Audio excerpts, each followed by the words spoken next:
గోదావరిలో 20,000 క్యూసెక్లు దాటిన తర్వాత వీళ్ళు నీళ్లు ఎత్తడం ప్రారంభించకపోతే నేనే ఒక 50,000 మంది రైతులు వేసుకొని పోతా, తొక్కి వీళ్ళని పండబెట్టి తొక్కి ఆ మూటలు నడిపిస్తాం. మేము ఊరికే గైడే చేతులు ముడుచుకొని లేం, ఉండం కూడా. ఇవన్నీ అవకాశాలు ఉండంగా వీటిని పక్కన పెట్టి ఏదో మెరమెచ్చకాలు చెప్పి రోజుకో స్టంటు కొట్టి కథ చెప్పి కాకరకాయ తోకరకాయ మాటలు చెప్పి అన్ని కాయగూరుకుడు మాటలు మాట్లాడి ఇదా రాజ్యం నడిపే పరిస్థితి. ప్రజలు లేరు, వాళ్ళ బాధలు లేరు, యాదవులు లేరు, దళితులు లేరు, ఓవర్సీస్ స్కాలర్షిప్ లేదు, మంచినీళ్ళు లేవు, సాగునీళ్ళు లేవు.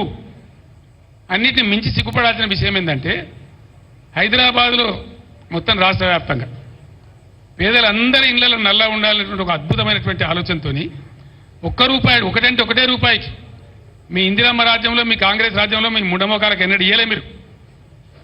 మేము పేదల కోసం అని చెప్పి ఒకటే ₹1 నల్లా ఇచ్చి రాష్ట్ర వ్యాప్తంగా కూడా ప్రతి ఇంట్లో నల్లా పెట్టించినాం.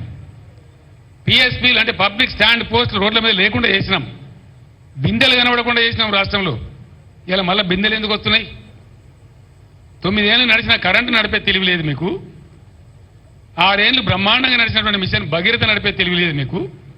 నడిచినాయే కదా, వాటికేం రోగం వచ్చింది? ఎందుకు నడపలే అంటే మీ అసమర్థతనే కదా, మీ చవటతనమే కదా. Otherwise what? జవాబు చెప్పాలి మీరు ప్రజలకు. ఇప్పుడు 6 ఏళ్ళు బ్రహ్మాండంగా నడిచిన భగీరథ ఇలా ఎందుకు ఆగుతున్నది?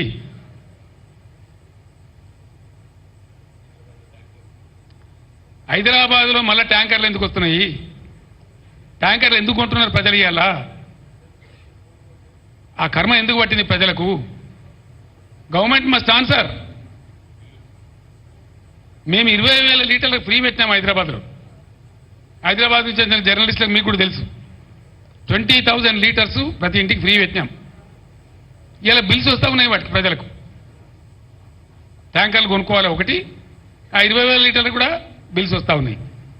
నేను డిమాండ్ చేస్తా ఉన్నా, చీము నెత్తురుంటే ఉన్న పౌరుషం ఉంటే రెఫరెండం అని మీరు అన్నారు. హైదరాబాద్ ప్రజలు మీకు కర్రు కాల్చి వాత పెట్టక ముందే మేల్కోండి ప్రభుత్వ పెద్దలారా, ట్యాంకర్లు ఫ్రీగా సప్లై చేయండి.